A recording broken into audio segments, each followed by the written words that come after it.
നമസ്തേ, ഞാൻ കാർത്തിക് ശിവകുമാർ. അപ്പോൾ ഞാൻ കഴിഞ്ഞ ദിവസം പറഞ്ഞിരുന്നില്ലേ, അതായത് യൂദാസിൻ്റെ കഥ പറയാമെന്ന്. യൂദാസും യേശുവുമായിട്ട് തെറ്റാൻ ഇടയാകുന്ന സംഭവമുണ്ട്. അത് ഒരിക്കൽ യേശുവും ശിഷ്യന്മാരും കൂടി ഇരിക്കുമ്പോൾ ഒരു വീട്ടിലിരിക്കണേ, അപ്പോൾ ഒരു വേശ്യ സ്ത്രീ വന്നിട്ട് യേശുവിൻ്റെ പാദത്തെങ്കിൽ 300 ദിനാറ വിലമതിക്കുന്ന ഒരു പെർഫ്യൂം, സുഗന്ധ തൈലം കൊണ്ടുവന്നിട്ട് പാദത്തിൽ അങ്ങോട്ട് പൂശും. എന്നിട്ട് അവൾ യേശുവിൻ്റെ പാദങ്ങൾ തലമുടി കൊണ്ട് തുടയ്ക്കും, പാദങ്ങൾ കിസ് ചെയ്യും. വേശ്യ വന്നിട്ട് യേശുവിൻ്റെ കാൽപാദം കിസ് ചെയ്യണം. ഇതിൽ പരം തെളിവെന്ത് വേണം യേശു ദൈവപുത്രനാണെന്നുള്ളതിന്? വേശ്യകളുടെ രാജാവ് അതായിരുന്നു യേശു. അപ്പോൾ ഇത് കാണുമ്പോൾ യൂദാസിന് ഇഷ്ടപ്പെടില്ല. യൂദാസ് പറയും, എന്തുകൊണ്ട് ഇത്രയും ഒരു വേസ്റ്റ് ഇവിടെ അനുവദിക്കുന്നു?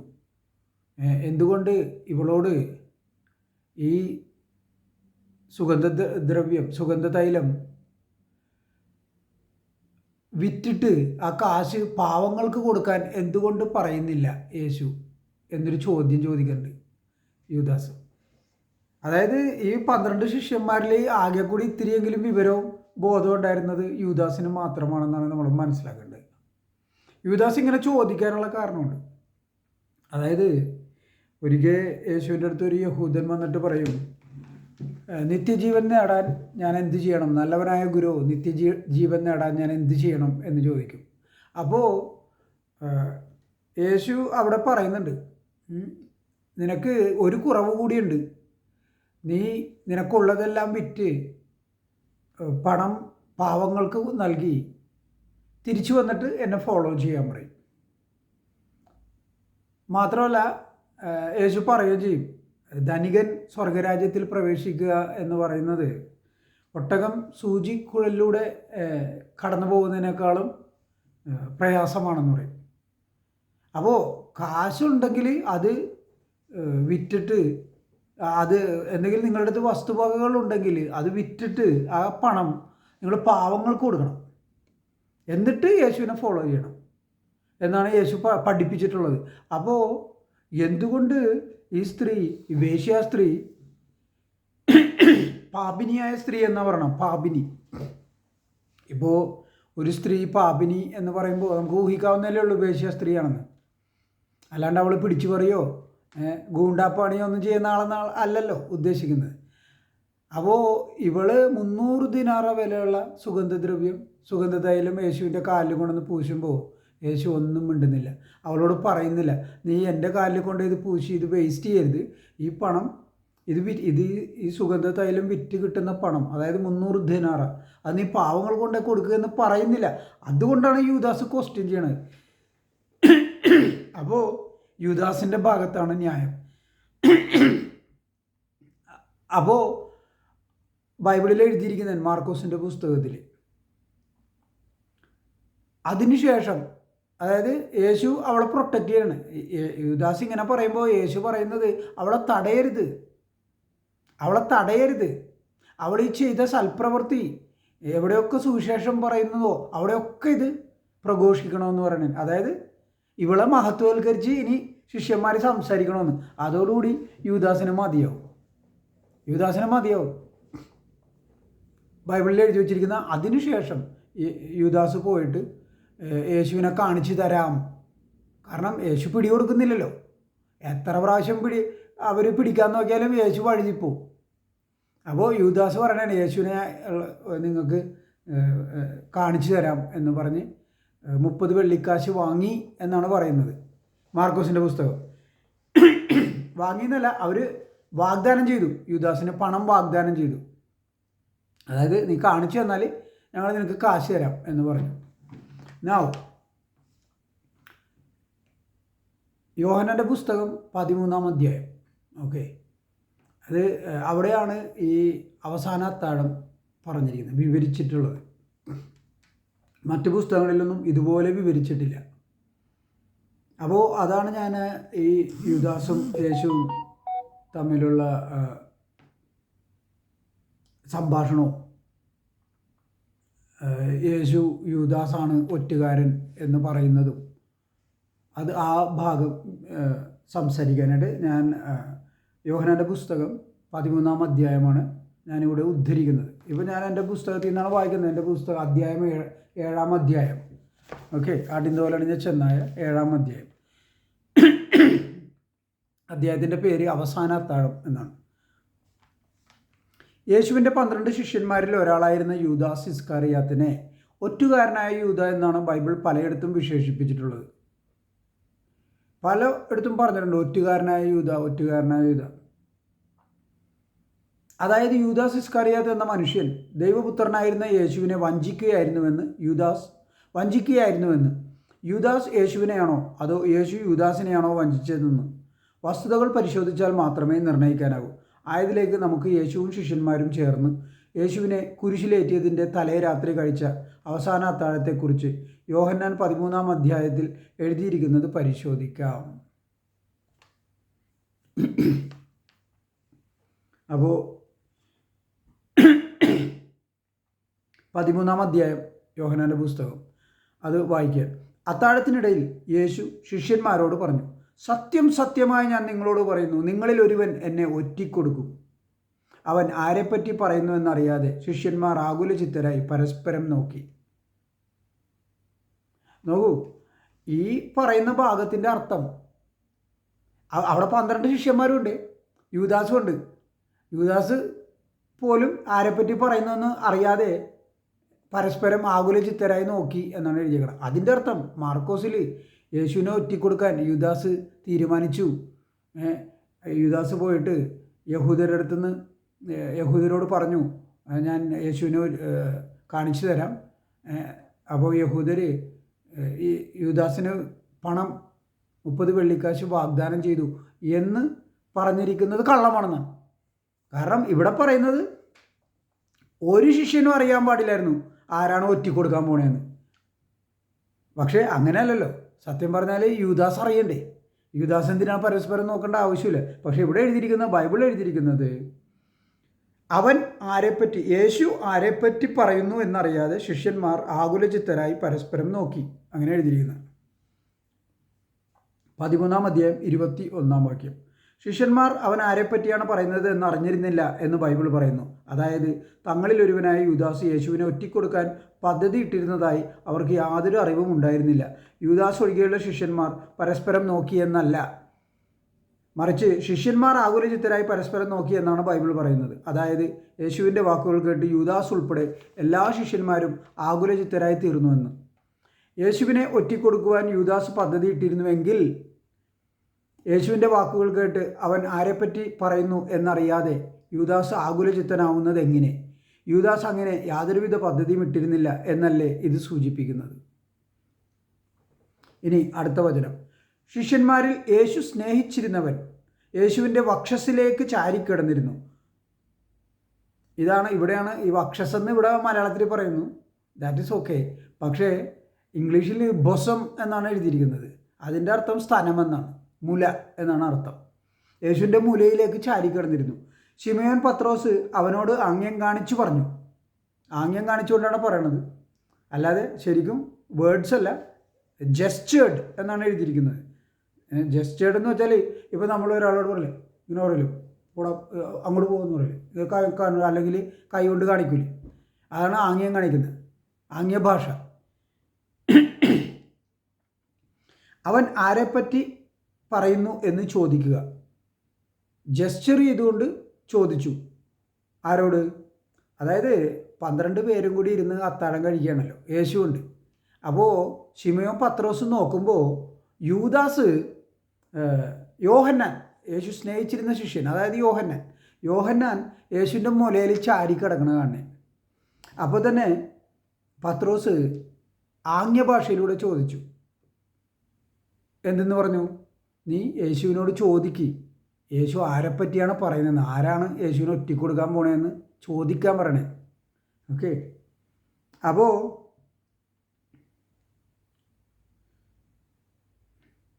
ഇതിൽ നിന്നൊരു കാര്യം മനസ്സിലാക്കുക, പത്രോസ് ഇരുന്നിരുന്നത് അല്പം മാറിയാണ്, അകലെയാണ്. യേശുവിൻ്റെ അരികത്തല്ല, യോഹന്നാൻ്റെ അരികത്തല്ല പത്രോസ് ഇരുന്നിരുന്നത്. കാരണം പത്രോസ് ആംഗ്യ ഭാഷയിൽ ചോദിക്കുന്നത്, അടുത്താണ് ഇരുന്നിരുന്നെങ്കിൽ ചാരി ഒന്ന് പതിയെ ചോദിക്കാമല്ലോ, യോഹന്നാനോട് പറയാമല്ലോ, ചോദിക്കാൻ പറയാമല്ലോ. പക്ഷെ അങ്ങനെയല്ല, ആംഗ്യ ഭാഷയിലൂടെ ചോദിച്ചു എന്നാണ്. അതിൻ്റെ അർത്ഥം പത്രോസ് അല്പം മാറിയാണ് ഇരുന്നിരുന്നതെന്നാണ്, ഇവരിൽ നിന്ന് അകന്നാണ് ഇരുന്നിരുന്നതെന്നാണ് അത് സൂചിപ്പിക്കുന്നത്. അപ്പോൾ പത്രോസിൻ്റെ ആംഗ്യഭാഷയിലൂടെയുള്ള സന്ദേശം കിട്ടിയപ്പോൾ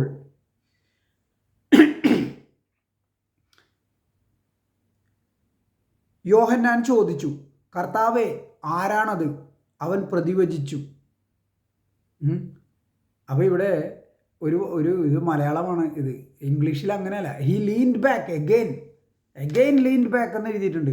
അതായത് ഒന്നുകൂടി യേശുവിൻ്റെ മാറിലേക്ക് ചാരിക്കിടന്നു എന്നാണ് എഴുതിയിരിക്കുന്നത്. അതിൻ്റെ അർത്ഥം വളരെ അടുത്തായി, യേശുവിൻ്റെ കാതിൽ വന്നിട്ട് മന്ത്രിക്കാം, അത്രയ്ക്ക് അടുത്തായി. നേരത്തെ തന്നെ യേശുവിൻ്റെ നെഞ്ചിൽ മാറിൽ ചാഞ്ഞ് കിടക്കണമായിരുന്നു, മുലയിൽ, മനസ്സിലായോ? പിന്നെ ഒന്നും കൂടി അടുത്തു എന്ന് പറയുമ്പോഴേക്കും വളരെ അടുത്തായി. അതായത് ആരും കേൾക്കാതെ ചോദിക്കാൻ പറ്റും യേശുവിനോട്, ആരാണതെന്ന്. അതാണ് ചോദിച്ചത്, കർത്താവേ ആരാണത്? പക്ഷേ ചോദ്യം എങ്ങനെയാണ് നോക്ക്, കർത്താവേ നിന്നെ ഒറ്റിക്കൊടുക്കാൻ പോകുന്നു എന്ന് നീ പറഞ്ഞവൻ ആരാണ്? അങ്ങനെയല്ല ചോദിക്കണത്, ആരാണത് അത്രയും ചോദിക്കുന്നുള്ളൂ. ഇനി അഥവാ മറ്റാരെങ്കിലും കേട്ടാൽ തന്നെ കാര്യങ്ങൾ വ്യക്തമാവില്ല. അപ്പോൾ ഇവിടെ നടക്കുന്നത് ശരിക്കും പറഞ്ഞൊരു ഫൗൾ പ്ലേ ആണ് നടക്കുന്നത്. ഈ 12 ശിഷ്യന്മാരിൽ യോഹന്നാനും പത്രോസും കൂടി മറ്റുള്ളവരറിയാതെ യേശുവിനോട് ചോദിക്കുകയാണ് ചെയ്യുന്നത്. അവർക്ക് മാത്രം അറിയണം ആരാണ് ഒറ്റ കൊടുക്കാൻ പോണേന്ന്. യേശു പ്രതിവചിച്ചു, അപ്പക്കഷ്ണം മുക്കി ഞാൻ ആർക്ക് കൊടുക്കുന്നുവോ അവൻ തന്നെ. അതായത് യേശുവിൻ്റെ മാറിൽ മുലയിൽ ചാഞ്ഞ് കിടക്കണ യോഹന്നാൻ്റെ മന്ത്രണം വളരെ പതിഞ്ഞ സ്വരത്തിൽ യോഹന്നാൻ ചോദിക്കുകയാണ്, ആരാണതെന്ന് ചോദിക്കുകയാണ്, ആരാണത്? അപ്പോൾ യേശു പറയണേ അതേപോലെ തന്നെയാണ് യേശു പറഞ്ഞിട്ടുള്ളത്, ഉറക്കെ പറഞ്ഞിട്ടില്ല. എന്തെന്ന്? അപ്പക്കഷ്ണം മുക്കി ഞാൻ ആർക്ക് കൊടുക്കുന്നോ അവൻ തന്നെ. ഇനി യേശു പറയുന്ന ഈ ഡയലോഗ് ആരെങ്കിലും കേട്ടാലും മനസ്സിലാവില്ല. അപ്പക്കഷ്ണം മുക്കി ആർക്ക് കൊടുക്കുന്ന അവൻ തന്നെ, അത്രേ ഉള്ളൂ. അത് മനസ്സിലാവണമെങ്കിൽ യോഹന്നാൻ പറഞ്ഞതും കൂടി കേൾക്കണം, എന്നാലേ മനസ്സിലാവത്തുള്ളൂ ആളുകൾക്ക്. അപ്പോൾ ശരിക്കും ആ ടേബിളിൽ ഇരുന്ന ആൾക്കാരെയൊക്കെ ശരിക്കും പറഞ്ഞാൽ യേശുവും യോഹന്നാനും പത്രോസും കൂടി ഫൂളാക്കുകയാണ് ചെയ്യുന്നത്. അപ്പക്കഷ്ണം മുക്കി ഞാൻ ആർക്ക് കൊടുക്കുന്നുവോ അവൻ തന്നെ. അവൻ അപ്പക്കഷ്ണം മുക്കി ഷിമയോൻ സ്കറിയാത്തയുടെ മകൻ യൂദാസിന് കൊടുത്തു. അപ്പക്കഷ്ണം സ്വീകരിച്ചതിനെ തുടർന്ന് സാത്താൻ അവനിൽ പ്രവേശിച്ചു. Jesus took the bread, dipped it in the sauce and gave it to Judas, son of Simon Iscariot. As soon as Judas took the bread, Satan entered into him. അങ്ങനെയാണ് ഇംഗ്ലീഷിൽ എഴുതിയിരിക്കുന്നത്. ഈ അപ്പക്കഷ്ണം മേടിച്ച അപ്പം തന്നെ, അതായത് അപ്പക്കഷ്ണം യൂദാസിൻ്റെ കണ്ടനാളത്തിൽ നിന്ന് ഇറങ്ങി അപ്പോൾ തന്നെ യൂദാസിൽ സാത്താൻ പ്രവേശിച്ചു എന്നാണ് പറയുന്നത്. നോക്കൂ, ഇനി നമ്മൾക്ക് ഈ സീനൊന്ന് നമുക്കൊന്ന് വിഷ്വലൈസ് ചെയ്ത് നോക്കാം. അതായത് യേശു യോഹന്നാനോട് പറയണേ, ഞാൻ അപ്പക്കഷ്ണം മുക്കി കാണിച്ചു തരാം, ഞാൻ ആരാണ് ഒറ്റിക്കൊടുക്കാൻ പോകണമെന്ന് ഞാൻ നേരത്തെ പറഞ്ഞില്ലേ, അയാൾ ആരാണെന്ന് ഞാൻ നിങ്ങൾക്ക് കാണിച്ചു തരാം, അപ്പക്കഷ്ണം മുക്കിയിട്ട് ഞാൻ കാണിച്ചു തരാമെന്ന് പറയാം. അപ്പക്കഷ്ണം മുക്കി ഞാൻ അയാൾക്ക് കൊടുക്കാം. അപ്പോൾ യോഹന്നാൻ അറിയാം യേശു എന്തിനാണ് അപ്പക്കഷ്ണം മുക്കിയിട്ട് യൂദാസിൻ്റെ അടുക്കലേക്ക് പോകുന്നതെന്ന് യോഹന്നാൻ അറിയാം. പക്ഷേ യൂദാസിന് അതറിയാമോ? യൂദാസിനറിയില്ലല്ലോ. ഈ യോഹന്നാനും യേശുവും തമ്മിൽ നടന്ന രഹസ്യ സംഭാഷണം, ഈ അടക്കം പറച്ചിൽ യൂദാസിനറിയില്ലല്ലോ. യൂദാസിനറിയാമായിരുന്നെങ്കിൽ യൂദാസ് അപ്പക്കഷ്ണം വാങ്ങില്ലായിരുന്നു. കാരണം യൂദാസ് യേശുവിന് ഒറ്റിക്കൊടുക്കാൻ തീരുമാനിച്ചിട്ടേ ഇല്ല എന്ന് ആദ്യത്തെ വചനത്തിൽ തന്നെയുണ്ട്. അവൻ ആരെപ്പറ്റി പറയുന്നു എന്നറിയാതെ ശിഷ്യന്മാർ ആകുലചിത്തരായി പരസ്പരം നോക്കി എന്ന് പറയുന്നതിൽ തന്നെ യൂദാസ് യേശുവിനെ ഒറ്റിക്കൊടുക്കാൻ യാതൊരു പദ്ധതിയും ഇട്ടിട്ടില്ലായിരുന്നു എന്ന കാര്യം വ്യക്തമാണ്. അപ്പോൾ യൂദാസ് ഒരിക്കലും ഈ അപ്പക്കഷ്ണം തരുന്നതിലൂടെ യേശു സത്യത്തിൽ യൂദാസാണോ ഒറ്റുകാരൻ, വഞ്ചകൻ എന്ന് യോഹന്നാനെ അറിയിക്കുകയാണ്. യോഹന്നാനെ യൂദാസാണോ വഞ്ചകൻ എന്ന് അറിയിക്കാനാണ് അപ്പക്കഷ്ണം കൊണ്ട് വരുന്നതെന്ന് അറിഞ്ഞിരുന്നെങ്കിൽ യൂദാസ് ഒരിക്കലും അപ്പക്കഷ്ണം സ്വീകരിക്കില്ലായിരുന്നു. അപ്പോൾ യൂദാസ് അറിയാതെ നടത്തിയ കള്ളക്കളിയാണിത്. പിന്നെ യേശു അപ്പക്കഷ്ണവും കൊണ്ട് വരുമ്പോൾ, യൂദാസിൻ്റെ അടുത്തേക്ക് വരുമ്പോൾ യൂദാസ് ഓർക്കുന്നത് എന്താണ്? യൂദാസ് ഓർക്കുന്നത് യോഹന്നാൻ്റെ പുസ്തകം 6-ാം അധ്യായം 51-ാം വാക്യത്തിൽ പറയുന്ന കാര്യമാണ്. യേശു പറയുന്ന കാര്യം അതെന്താണ്? ഞാൻ നൽകുന്ന അപ്പം, the bread that I give is my own flesh, എൻ്റെ ശരീരമാണ് ഞാൻ നൽകുന്ന അപ്പം. അത് ലോകത്തിൻ്റെ നിത്യജീവന് വേണ്ടിയാണ് ഞാൻ നൽകുന്നത് എന്നാണ് പറയുന്നത്. അപ്പോൾ യൂദാസിൻ്റെ അടുത്തേക്ക് യേശു അപ്പവും കൊണ്ട് വരുമ്പോൾ യൂദാസ് ഓർക്കുന്നത് യോഹന്നാൻ്റെ പുസ്തകം 6-ാം അധ്യായം 51-ാം വാക്യത്തിൽ പറഞ്ഞിരിക്കുന്ന കാര്യമാണ്. അതായത് യേശുവിൻ്റെ ശരീരമാണ് യേശു നൽകുന്ന അപ്പം. അപ്പോൾ യേശു അപ്പവും കൊണ്ട് യൂദാസിൻ്റെ അടുത്തോട്ട് വരുമ്പോൾ യൂദാസ് വിചാരിക്കുന്നു, എനിക്ക് കിട്ടി നിത്യജീവൻ, യേശു എനിക്ക് മാത്രം നിത്യജീവൻ തരുന്നു, എന്നോട് ഭയങ്കര സ്നേഹം. പക്ഷേ സത്യത്തിൽ യേശു ഈ അപ്പവും കൊണ്ട് പോയത് യൂദാസിന് നിത്യജീവൻ കൊടുക്കാനാണോ? അതോ യോഹന്നാനെ കാണിച്ചു കൊടുക്കാനാണോ? നേരത്തെ ഞാൻ പറഞ്ഞ ഒറ്റുകാരൻ ദേ ഇവനാണെന്ന് കാണിച്ചു കൊടുക്കാനാണോ? എന്തിനാ പോയത്? അപ്പോൾ സത്യത്തിൽ ഇവിടെ ഒറ്റുകാരനാരാണ്? ഈ അപ്പം കൊടുക്കുന്നതിലൂടെ യേശു യൂദാസിനെ ഒറ്റുകൊടുക്കുകയാണ് യോഹന്നാന്. അതാണ് അവിടെ സംഭവിച്ചത്. പക്ഷെ പറയുന്നത് യൂദാസ് ഒറ്റുകാരനാണെന്നാണ്. യൂദാസ് അല്ല ഒറ്റുകാരൻ യേശു തന്നെയാണ് ഒറ്റുകാരൻ. അപ്പോൾ ഇപ്പോൾ ഇംഗ്ലീഷിൽ ഒരു ചൊല്ലുണ്ടല്ലോ, you can never teach an old dog new tricks എന്ന് പറയും. എന്ന് പറഞ്ഞ പോലെ ഈ യേശു എന്ന് പറഞ്ഞാൽ മഹാവഞ്ചകനാണ്. വഞ്ചന എന്ന് പറയുന്ന വാക്കിന് കയ്യും കാലും മുളച്ചതാണ് യേശു. അതിനെ ആർക്കെങ്കിലും വഞ്ചിക്കാൻ പറ്റും? വഞ്ചനയെ എങ്ങനെയാണ് വഞ്ചിക്കണത്? It's impossible. ആർക്കും യേശുവിനെ വഞ്ചിക്കാൻ പറ്റില്ല. യേശുവാണ് മറ്റുള്ളവരെ വഞ്ചിച്ചിട്ടുള്ളത്. ഇപ്പോൾ ഈ കഥയിൽ നിന്ന് തന്നെ വ്യക്തമാണ്, യൂദാസിനെ വഞ്ചിക്കുന്നത് യേശുവാണ്. അപ്പോൾ ഈ അപ്പം കൊടുത്തപ്പോൾ തന്നെ സാത്താനാണ് ഉള്ളിലേക്ക് കയറണത്. യേശു പറയുന്നത് എൻ്റെ ശരീരമാണെന്നാണ്, പക്ഷെ ഉള്ളിലേക്ക് കയറിയത് സാത്താനാണ്. അപ്പോൾ അതിൻ്റെ അർത്ഥം എന്താണ്? യേശുവും സാത്താനും ഒന്നാണെന്നല്ലേ അതിൻ്റെ അർത്ഥം. ഇതിൽ കൂടുതൽ തെളിവ് എന്താ വേണ്ടത്? The bread that I give is my own flesh. Jesus took the bread, gave it to Judas. As soon as Judas took the bread, Satan entered into him. വ്യക്തമായില്ലേ യേശു തന്നെയാണ് സൈറ്റൻ എന്ന്? വ്യക്തമായില്ലേ? പക്ഷേ യൂദാസ് ഒറ്റുകാരനായ യൂദാസ് എന്ന് പറഞ്ഞിരിക്കുകയാണ് ബൈബിളിൽ. അത് തെറ്റാണ്. ശരിക്കും പറഞ്ഞാൽ ഒറ്റുകാരൻ യേശുവാണ്. യൂദാസിൻ്റെ സ്ഥാനത്ത് നിന്ന് നിങ്ങൾ ആലോചിച്ച് നോക്കൂ. അവിടെ യേശു അപ്പവും കൊണ്ട് വരുമ്പോൾ യൂദാസിനെ അറിയാൻ പാടില്ല യേശു ഈ അപ്പം നൽകുന്നതിലൂടെ യോഹന്നാനെ കാണിച്ചു കൊടുക്കുകയാണ്. കാരണം യോഹന്നാനോട് പറഞ്ഞിട്ടാണ് വരുന്നത്, ഞാൻ ഈ അപ്പം മുക്കി ആർക്ക് കൊടുക്കുന്നു അവൻ തന്നെ എന്ന് പറഞ്ഞിട്ടാണ് വരുന്നത്. അപ്പോൾ യേശുവിൻ്റെ ശരീരമാകുന്ന നിത്യജീവൻ ലഭിച്ച ഉടനെ യൂദാസിൽ പിശാച് ബാധയുണ്ടായി, സാത്താൻ അവനിൽ പ്രവേശിച്ചു എന്നാണ് പറയുന്നത്. അപ്പോൾ അവിടെയാണ് സാത്താൻ പ്രവേശിക്കുന്നത്. അപ്പോൾ പിന്നെ അതിനു മുമ്പേ എങ്ങനെയാണ് യൂദാസ് ഒറ്റിക്കൊടുക്കണം? എങ്ങനെ? സാത്താൻ പ്രവേശിക്കുമ്പോഴല്ലേ വഞ്ചിക്കാൻ തോന്നണത് അല്ലേ? അപ്പോൾ അതും തെറ്റാണ്. പിന്നെ മറ്റൊരു കാര്യമുണ്ട്, യൂദാസിൻ്റെ എങ്ങനെയാണ് ഡെവിൾ എങ്ങനെയാണ് യൂദാസിനെ പൊസസ് ചെയ്യണത്? ലൂക്കായുടെ പുസ്തകം 9-ാം അധ്യായം 1-ാം വാക്യം. അവിടെ പറയുന്നത് യേശു തൻ്റെ 12 ശിഷ്യന്മാരെയും വിളിച്ചിട്ട് അവർക്ക് സകല പിശാചുക്കളുടെയും മേൽ ശക്തിയും അധികാരവും നൽകി എന്നാണ് എഴുതിയിരിക്കുന്നത്. ലൂക്കായുടെ പുസ്തകം 9-ാം അധ്യായം 1-ാം വാക്യം. അപ്പോൾ യൂദാസിനും ശക്തിയും അധികാരം കൊടുത്തു എന്നല്ലേ? 12 പേർക്കും കൊടുത്തു എന്നാണ് എഴുതിയിരിക്കുന്നത്. യൂദാസിനെ മാറ്റി നിർത്തിയിട്ടില്ല.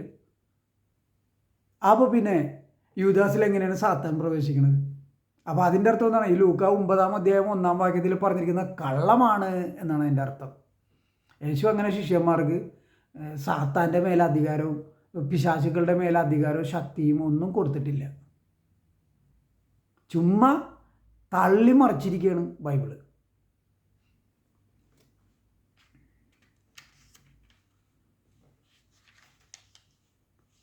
ഇനി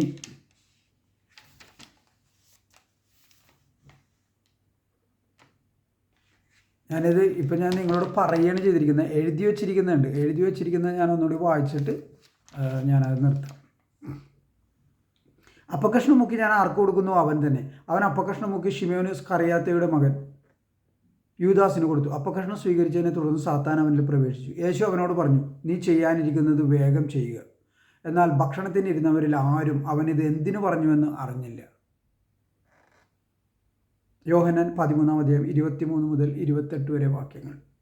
യേശുവിനെ ഒറ്റിക്കൊടുത്തത് ആര് എന്നറിയാൻ ഏറ്റവും കൂടുതൽ ആഗ്രഹിച്ചിരുന്നത് പത്രോസ് ആവണം. അതുകൊണ്ടാണല്ലോ അതാരാണെന്ന് ചോദിക്കുകയെന്ന് തത്സമയം യേശുവിൻ്റെ വക്ഷസ്സിൽ ചേർന്ന് കിടന്നിരുന്ന യോഹന്നാനോട് ആംഗ്യ ഭാഷയിൽ ആവശ്യപ്പെട്ടത്.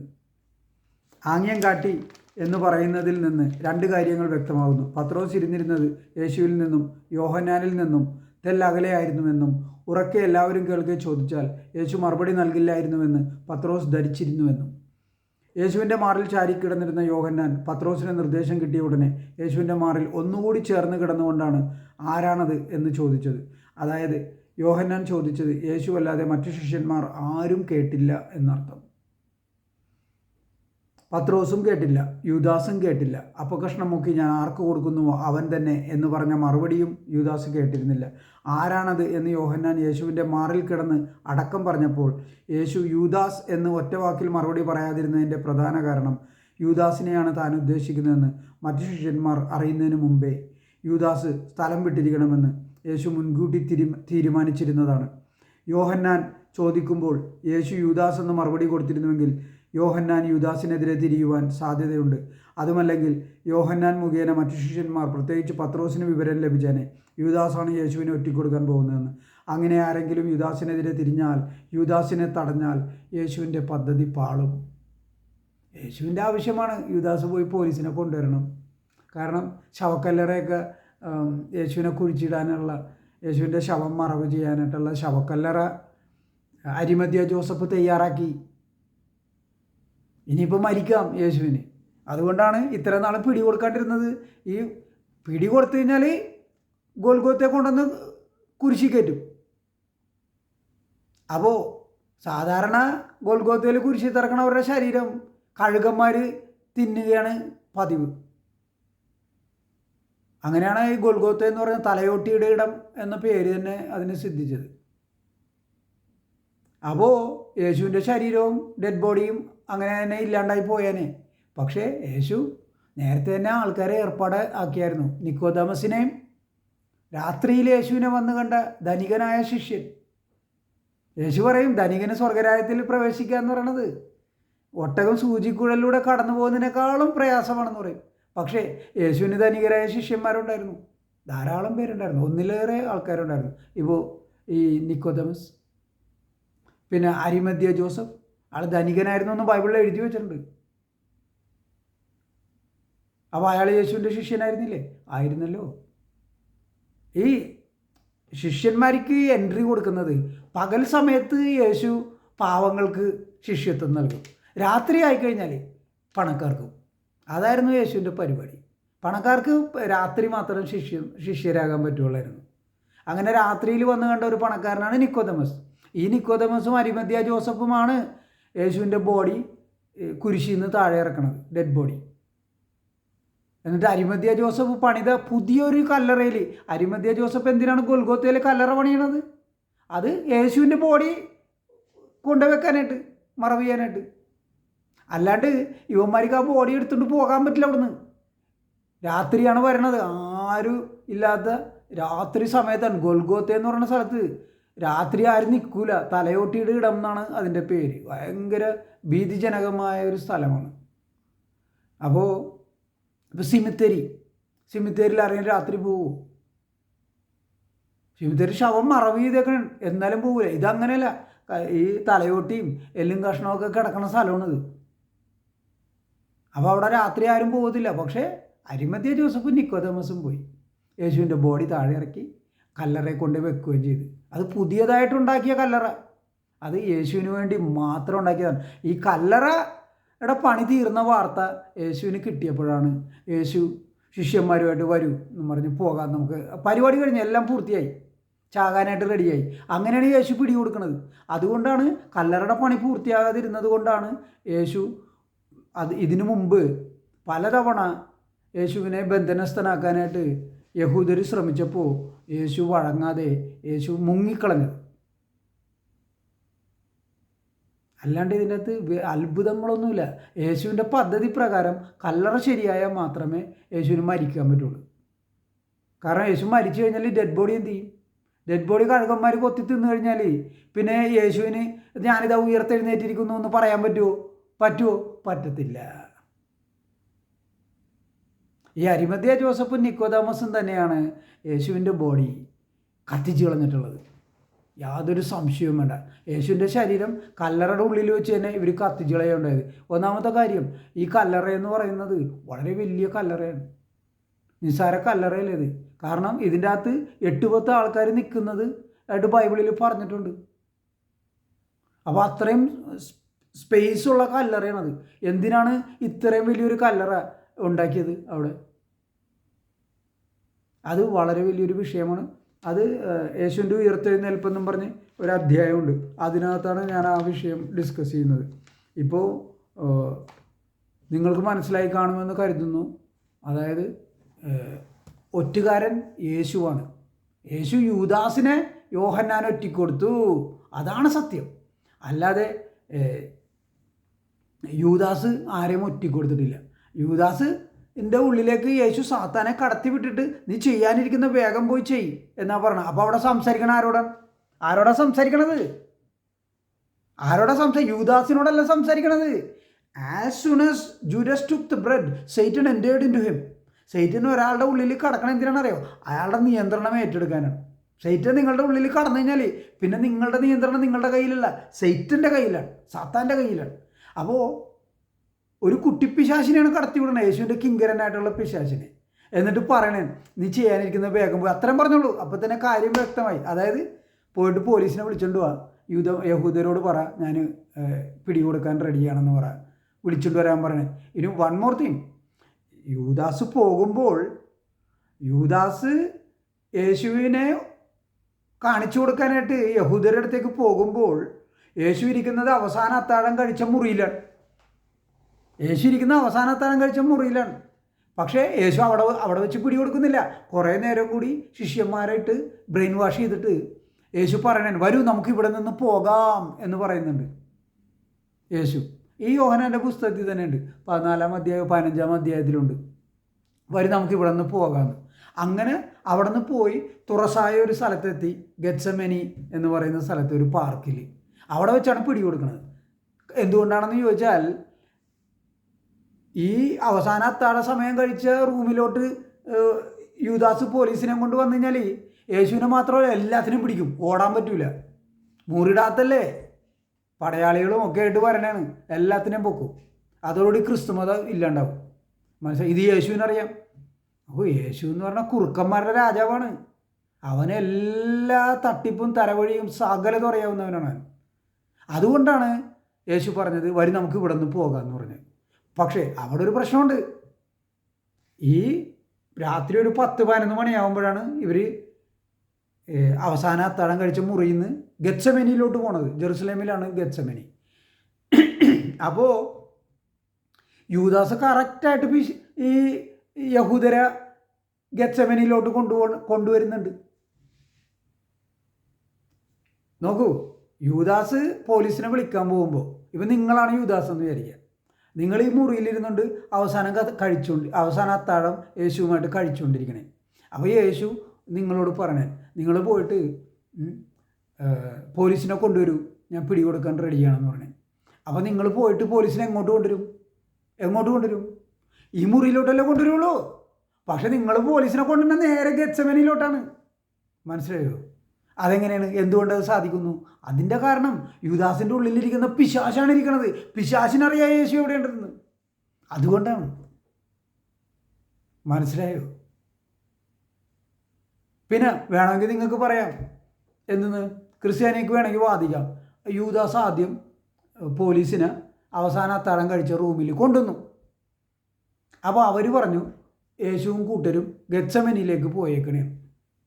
അങ്ങനെ അവർ ഗെത്സമനിയിൽ പോയി പിടിച്ചതാണെങ്കിലോ, അങ്ങനെ പിടിച്ചതാണെങ്കിൽ ഈ പോലീസിന് യേശുവും കൂട്ടരുടെ ഒരു സങ്കേതം ആണ് ഈ അവസാന അത്താഴം കഴിച്ച വീട് എന്ന് അറിവ് കിട്ടിയിട്ടുണ്ടാവും. അങ്ങനെ അറിവ് കിട്ടിയിട്ടുണ്ടെങ്കിൽ അവർ യേശുവിനെ അറസ്റ്റ് ചെയ്യുമ്പോൾ അവർ ചിതറി ഓടി എല്ലാവരും കൂടി തിരിച്ച് ഈ അവസാന അത്താഴം കഴിച്ച മുറിയിൽ വരൂല. കാരണം പോലീസിന് ഓൾറെഡി അറിയാമല്ലോ ഈ സ്ഥലം. പിന്നെ അവരെങ്ങനെ വരും? പക്ഷേ അവർ ഞായറാഴ്ച രാത്രി പോലും, ഇത് സംഭവിക്കുന്നത് വ്യാഴാഴ്ച രാത്രിയാണ്, വെള്ളിയാഴ്ച രാത്രി, ശനിയാഴ്ച രാത്രി, ഞായറാഴ്ച രാത്രി പോലും അവർ ഇതേ മുറിയിൽ തന്നെ കഥ കടിച്ചിരിക്കണമായിരുന്നു പേടിച്ച്. യഹൂദരെ പേടിച്ച് എന്ന് ബൈബിളിൽ വചനമുണ്ട്. അതിൻ്റെ അർത്ഥം എന്താണ്? യഹൂദർക്ക് അറിയാൻ പാടില്ലായിരുന്നു ഇങ്ങനൊരു സങ്കേതം യേശു ശിഷ്യന്മാർക്ക് ഒളിച്ചിരിക്കാനായിട്ട് ഉണ്ടാക്കിയിട്ടുണ്ടായിരുന്നു എന്ന കാര്യം. യഹൂദർക്ക് അറിയില്ലായിരുന്നു. അതിൻ്റെ അർത്ഥം യൂദാസ് പോലീസിനെയും കൊണ്ട് ഈ അവസാന അത്താഴം കഴിച്ച സ്ഥലത്ത് വന്നിട്ടേ ഇല്ല എന്നാണ്. അപ്പോൾ പിന്നെ യൂദാസ് പുറപ്പെടുമ്പോൾ യേശു അവസാന അത്താഴം കഴിച്ച സ്ഥലത്തായിരുന്നെങ്കിൽ യൂദാസിനെ എങ്ങനെ പോലീസിനെ ഗെത്സമനിയിലോട്ട് കൊണ്ടുവരാൻ പറ്റും? എങ്ങനെ പറ്റും? ഈ ചോദ്യത്തിന് ഒരൊറ്റ മറുപടിയുള്ളൂ. യൂദാസിൻ്റെ ഉള്ളിലിരിക്കുന്ന കുട്ടിപ്പിശാശാണ് കൃത്യമായിട്ട് ഗെത്സമനിയിലേക്ക് പോലീസിനെ കൊണ്ടുവന്നത്. അപ്പോൾ അറസ്റ്റ് ചെയ്തപ്പോൾ എല്ലാവരും ചിതറി ഓടി. കാരണം തുറസായ സ്ഥലമാണ്, ഓടാനായിട്ടുള്ള ഗ്യാപ്പ് കിട്ടി. മനസ്സിലായോ? ഇതെല്ലാം യേശുവിൻ്റെ മാസ്റ്റർ പ്ലാനാണ്, പിശാചിൻ്റെ മാസ്റ്റർ പ്ലാൻ. ഇപ്പം നോക്കൂ, നമ്മുടെ നാട്ടിൽ എന്തോരം കൊള്ളക്കാരും ഇപ്പോൾ ബാങ്ക് കവർച്ചയും എന്തെല്ലാം ക്രൈംസ് നടന്നിട്ടുണ്ട്. അതിൻ്റെയൊക്കെ പിന്നിൽ എന്തെല്ലാം പ്ലാൻസ് ഉണ്ട്, പദ്ധതികൾ ആൾക്കാർ ആസൂത്രണം ചെയ്തിട്ടുണ്ട്. ഇത് ഈവിൾ ജീനിയസാണ്. ജീസസ് എന്ന് പറഞ്ഞാൽ ഈവിൾ ജീനിയസാണ്, അവൻ്റെ പദ്ധതിയാണ്. അതുകൊണ്ടാണ് 2000 വർഷമായിട്ടും ആർക്കും ഇത് മനസ്സിലാക്കാൻ കഴിയാതെ പോയത്. പക്ഷേ ഇപ്പോൾ നമുക്കിതറിയാം. എല്ലാം പകൽ പോലെ വ്യക്തമാണ്. ഓക്കെ, എന്തെങ്കിലും സംശയം ഉണ്ടെങ്കിൽ ചോദിക്കുക. അപ്പോൾ ഇന്ന് ഒരു കമൻറ്റിൽ ഒരാൾ ചോദിച്ചായിരുന്നു, അതിൻ്റെ ഒരു മറുപടിയും കൂടി ഞാൻ പറഞ്ഞോട്ടെ. ഞാൻ ഒറ്റ വാചകത്തിലാണ് മറുപടി പറഞ്ഞത്. അതായത് യേശുവിനെ യഹൂദർ അറസ്റ്റ് ചെയ്തത് എന്തുകൊണ്ടാണ്? ബൈബിൾ പറയുന്ന കാരണമുണ്ട്. This is why they hated him all the more. Not only that he broke the Sabbath law, but also he called their God his father. ഇക്കാരണത്താലാണ് യഹൂദർ യേശുവിനെ പൂർവാധികം വെറുത്തത്. അവൻ ശാബത്ത് ലംഘിക്കുക മാത്രമല്ല, പിന്നെയോ അവരുടെ ദൈവത്തെ തൻ്റെ പിതാവെന്ന് വിളിക്കുകയും ചെയ്തു. ഇത് ബൈബിൾ പറയുന്ന കാരണം. യഹൂദരെ യേശുവിനെ അറസ്റ്റ് ചെയ്തതിൻ്റെ കാരണം കാർത്തിക് പറഞ്ഞുതരാം. യേശുവിനെ അറസ്റ്റ് ചെയ്തതിൻ്റെ കാരണം യേശു തന്നെയാണ് കാരണം. യേശുവിൻ്റെ പദ്ധതിയാണത്. യഹൂദരെ എപ്പോൾ അറസ്റ്റ് ചെയ്യണം? കല്ലറയൊക്കെ പണി പൂർത്തിയായി കഴിഞ്ഞപ്പോൾ യേശു പിടികൊടുക്കണം. ഒരു പിശാചിനെ യൂദാസിൻ്റെ ഉള്ളിലേക്ക് കടത്തിവിട്ട്, അപ്പത്തിലൂടെ കടത്തിവിട്ടിട്ട് പോയി പോലീസിനെ വിളിച്ചുകൊണ്ട് വരാൻ പറഞ്ഞു. അങ്ങനെയാണ് അറസ്റ്റ് ഉണ്ടാവുന്നത്. മനസ്സിലായോ? അതുകൊണ്ടാണ് യേശുവിനെ കുരിശിൽ തറക്കുമ്പോൾ യേശുവിൻ്റെ ഒരു ഡയലോഗ് ഉണ്ടല്ലോ, പിതാവേ ഇവർ ചെയ്യുന്നത് എന്തെന്ന് ഇവർ അറിയുന്നില്ല, ഇവരോട് പൊറുക്കേണമേ എന്ന് പറയുന്നില്ലേ? അതിൻ്റെ അർത്ഥം എന്താ? കാരണം യഹൂദർക്ക് അറിയാൻ പാടില്ല യേശുവിനെ കുരിശിൽ തറച്ചുകൊണ്ട് യേശു ഇല്ലാതാവുകയൊന്നുമില്ല. യേശു പിശാചാണ്. യഹൂദരുടെ വിചാരം, ഇവനെ കുരിശിൽ തറച്ച് കൊന്നാ തീർന്നല്ലോ. പിശാചിനെ കൊല്ലേണ്ടത് കുരിശിൽ തറച്ചാലൊന്നും പിശാച് ചാവൂല. പിശാചിനെ കൊല്ലേണ്ടത് കാർത്തിക് പറയുന്ന വാക്ക് നിങ്ങൾ മനസ്സിലാക്കുക. യേശു പിശാചാണെന്ന് നിങ്ങൾ മനസ്സിലാക്കുമ്പോഴാണ് പിശാച് ചാവുന്നത്. അല്ലാതെ പിശാചെന്ന് പറഞ്ഞാൽ ഈ സ്പിരിറ്റാണ്, അത് ബോഡിലെസ് ആയിട്ടുള്ള ഒരു സംഗതിനെ എങ്ങനെ കൊല്ലും? ഈ യഹൂദർ കുരിശിൽ തറച്ച്. ഇപ്പം നിങ്ങൾ എവിടെ നോക്കിയാലും യേശുവിനല്ലേ കാണുന്നത്, അല്ലേ? എവിടെ നോക്കിയാലും കൊല്ലാൻ പറ്റുമോ? യേശു ഇന്നും വളരെ ലൈവ്ലി ആയിട്ട് നിൽക്കുകയല്ലേ. അപ്പം അങ്ങനെയുള്ള പിശാചിനെ കൊല്ലണമെങ്കിൽ അറിവിലൂടെയാണ് പിശാചിനെ കൊല്ലേണ്ടത്. വിശ്വാസത്തിലൂടെയാണ് പിശാചിൻ്റെ നിലനിൽപ്പ്. ക്രിസ്ത്യാനികളുടെ മസ്തിഷ്കത്തിലാണ് പിശാച് ജീവിക്കുന്നത്, വിശ്വാസത്തിൻ്റെ രൂപത്തിൽ. അതിനെ ഈ വിശ്വാസമാകുന്ന ഈ എന്താ പറയുക വടവൃക്ഷത്തെ അറുത്ത് മുറിച്ചിടാനുള്ള മഴുവാണ് അറിവ്. യേശു പിശാചാണെന്ന അറിവ്. ഓക്കെ, നന്ദി, നമസ്തേ, ഹർ ഹർ മഹാദേവ്, ജയ് ശ്രീറാം.